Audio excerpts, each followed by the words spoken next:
ఒకసారి తనూజారెడ్డి గారు ఉన్నారు, ఆమె ఫోన్ తనూజారెడ్డి గారు లైన్ లో ఉన్నారు, ఒక్క నిమిషం ఆమెతో మాట్లాడతారా? మీ దగ్గరకు వస్తాను. వెంకటరెడ్డి గారు, రామ్మోహన్ గారు ఒకసారి, రామ్మోహన్ గారు ఒకసారి ఉండండి. తనూజారెడ్డి గారు, నమస్తే అండి. నమస్తే. ఇప్పుడు వినిపిస్తుందా మేడం? వినిపిస్తుందండి. ఓకే, ఇప్పుడు బీజేపీ ఒంటరిగా పోటీ చేస్తుందని రాష్ట్ర అధ్యక్షులు రామచంద్రరావు గారు చెప్తున్నారు.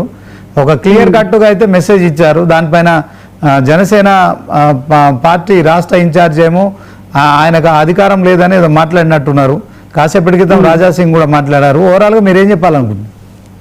ఇప్పుడు రాజాసింగ్ గారు ఎంత స్ట్రాంగ్ గా సనాతన ధర్మాన్ని పాటిస్తారో మనకందరికీ తెలుసు. లీడర్స్ నమ్మకపోయినా, లీడర్స్ సపోర్ట్ చేయకపోయినా బీజేపీలో ఉన్న ప్రతి క్యాడర్, ప్రతి కార్యకర్త రాజాసింగ్ గారిని గౌరవిస్తారు, నమ్ముతారు. అట్లాంటి వ్యక్తి బయటకు వచ్చి ఒక మాట చెప్తున్నారంటే డెఫినెట్లీ మనం కన్సిడర్ చేయాల్సిన అవసరం ఉంది. అసలు సనాతన ధర్మాన్ని పాటించేది ఎక్కువ కళ్యాణ్ గారు కాబట్టి కొండగట్టికి 33 కోట్లు ఇవ్వటం జరిగింది. వేరే ఏ పాలిటీషియన్ కూడా ఇవ్వలేదు. జాతీయవాదాన్ని, నేషన్ ఫస్ట్ అనే దాన్ని నమ్మేది ఫస్ట్ కళ్యాణ్ గారు కాబట్టి ₹1 కోటి సైనిక్ బోర్డుకి ఇచ్చారు.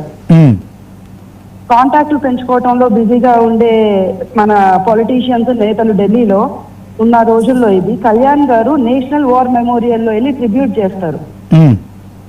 అది కళ్యాణ్ గారు అంటే. సో సనాతన ధర్మం కానీ, నేషన్ ఫస్ట్ అనే దాన్ని కానీ, భారతదేశాన్ని ప్రేమించే వ్యక్తి ఫస్ట్ ఉండేది ఎవరైనా ఉన్నారు అని అంటే అది కేవలం కళ్యాణ్ గారు మాత్రమే. ఈవెన్ ఇప్పుడు రాజాసింగ్ గారు ఏం చేశారంటే, పవన్ కళ్యాణ్ గారు మీరు కూడా తెలంగాణ రాష్ట్రంలో జనసేన అభ్యర్థులని ఎన్నికల్లో నిలబెట్టండి, యువతలో పవన్ కళ్యాణ్ గారి పట్ల మరి జనసేన పట్ల ఆకర్షణ ఉంది, దాంట్లో పవన్ కళ్యాణ్ గారికి నా రిక్వెస్ట్ అనుకోండి, సూచన అనుకోండి, మీరు కూడా ఎన్నికల్లో అభ్యర్థులను నిలబెట్టండాలని చెప్పి ఆయన చెప్పిన మాటలను ఎట్లా చూస్తారు మీరు? ఇది ఖచ్చితంగా అదే చెప్తున్నానండి. ప్రతి సనాతన ధర్మం నమ్మే ప్రతి వ్యక్తి కళ్యాణ్ గారిని నమ్ముతున్నారు. నేషన్ లవర్స్ ప్రతి ఒక్కళ్ళు కళ్యాణ్ గారిని నమ్ముతున్నారు. డెఫినెట్లీ వచ్చే ఎలక్షన్స్ లో జనసేన పోటీ చేస్తుంది. ఇప్పుడు నేను చెప్తాను కదా, మీరు చెప్పండి. అంటే అప్పుడు కూటమిలో మళ్ళా లుకలుకలు మొదలయ్యే పరిస్థితి ఉందిగా, మీరు ఏపీలో ప్రభుత్వంలో ఉన్నారు కదా సార్. ఇప్పుడు రామచంద్రరావు గారు is a very great person, but then ఆయన 2.5 years ఉంటారు, తర్వాత ఇంకొకళ్ళు వస్తారు.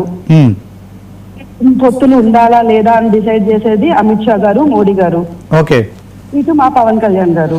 రైట్, మీరు అలాగే ఉండండి మేడం. ఒకసారి బీజేపీ నాయకులు ఉన్నారు, డాక్టర్ పివి రెడ్డి గారు, ఆయనతో మాట్లాడదాం. డాక్టర్ పివి రెడ్డి గారు చెప్పండి.